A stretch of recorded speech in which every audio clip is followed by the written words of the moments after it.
Hello, welcome to life and leaf with Shruti. നമുക്കിന്ന് ചെന്നൈയിലെ ടീക്കട style bread omelette കണ്ടാലോ? ഇത് നല്ല ടേസ്റ്റിയും ഒരു പ്രത്യേക തരത്തിലുള്ള രുചിയിലുള്ള ഒരു ബ്രെഡ് ഓംലെറ്റ് ആണ്.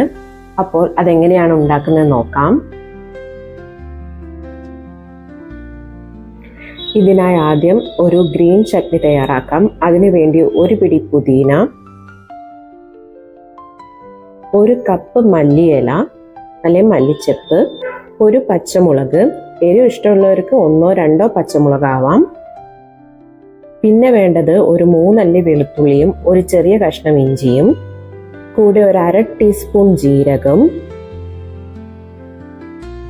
പാകത്തിനുള്ള ഉപ്പും ചേർക്കാം. ഇതിലേക്ക് ഒരു 1/2 ചെറുനാരങ്ങയുടെ നീരൊഴിക്കാം, അല്ലെങ്കിൽ 1 ടീസ്പൂൺ ചെറുനാരങ്ങ നീരൊഴിക്കാം. ഇനി വേണ്ടത് ഒരു ടീസ്പൂൺ ചാട്ട് മസാലയാണ്. ഇത് ചേർക്കുമ്പോൾ ഒരു പ്രത്യേക രുചിയാണ് ഈ ചട്നിക്ക്. ഇതിലേക്ക് നമുക്ക് 1 ടേബിൾ സ്പൂൺ വറുത്ത നിലക്കടല ചേർക്കാം.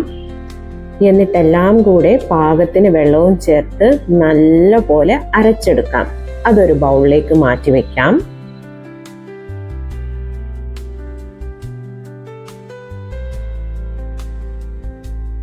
അടുത്തതായി നമുക്ക് മയണൈസ് ആണ് വേണ്ടത്. അതിനായി മിക്സി ജാറിലേക്ക് ഒരു 100 ഗ്രാം പനീർ എടുക്കാം. ഒരു 3-4 അല്ലി വെളുത്തുള്ളി ചേർക്കാം. വെളുത്തുള്ളി കൂടുതൽ ഇഷ്ടമുള്ളവർക്ക് കൂടുതൽ ചേർക്കാം.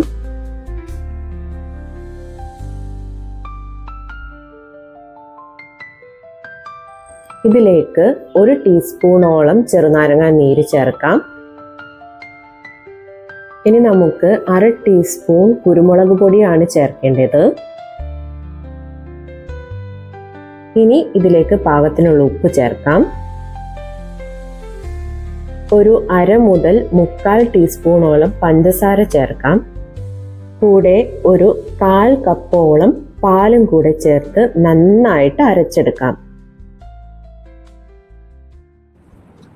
ഇനി ഒരു പാത്രത്തിലേക്ക് 2 മുട്ട പൊട്ടിച്ചൊഴിക്കാം. ഇതിലേക്ക് ഒരു 1/4 ടീസ്പൂൺ മഞ്ഞൾപ്പൊടി ചേർക്കാം. പിന്നെ വേണ്ടത് ഒരു 1/4 ടീസ്പൂൺ പെപ്പർ പൗഡറാണ്. ഇതിലേക്ക് ആവശ്യത്തിന് ഉപ്പ് ചേർക്കുക. ഓംലെറ്റ് നല്ല സോഫ്റ്റായി കിട്ടാൻ ഒരു 2 സ്പൂൺ പാല് നമുക്ക് ചേർക്കാം. എന്നിട്ട് നല്ലപോലെ മിക്സ് ചെയ്തെടുക്കുക. ഒരു പാൻ ചൂടാക്കി ആവശ്യത്തിന് ബട്ടറോ നെയ്യോ ഒഴിച്ച് നമുക്ക് ഇതേപോലെ മുട്ട ഒഴിച്ചെടുക്കണം.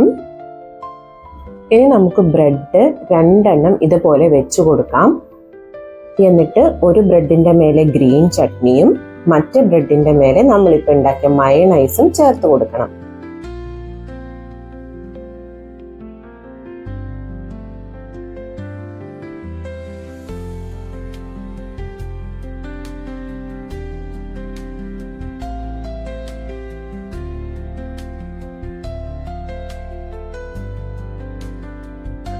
ഓംലെറ്റ് നന്നായി വെന്ത് കഴിഞ്ഞാൽ 2 വശത്തു നിന്നുകൂടെ അത് ഇതേപോലെ ബ്രെഡിന്റെ മേലോട്ടേക്ക് ആക്കി കൊടുക്കുക.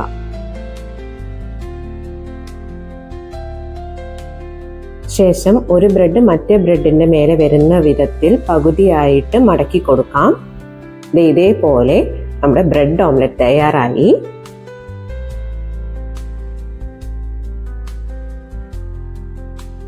ബ്രെഡ് ഓംലെറ്റ് ഒരു സെർവിങ് ഡിഷിലോട്ടേക്ക് മാറ്റിയിട്ട് നമുക്കത് 4 കഷ്ണങ്ങളായിട്ട് മുറിക്കാം.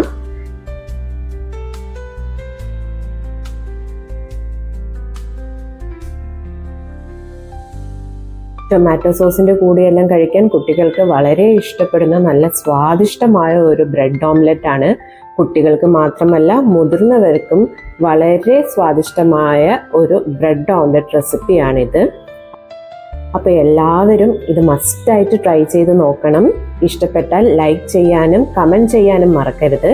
കൂടാതെ ഇതേപോലെയുള്ള കുക്കിംഗ് വീഡിയോസ് കിട്ടാൻ നമ്മുടെ ചാനൽ സബ്സ്ക്രൈബ് ചെയ്യാനും മറക്കരുത്. അപ്പോൾ ബൈ.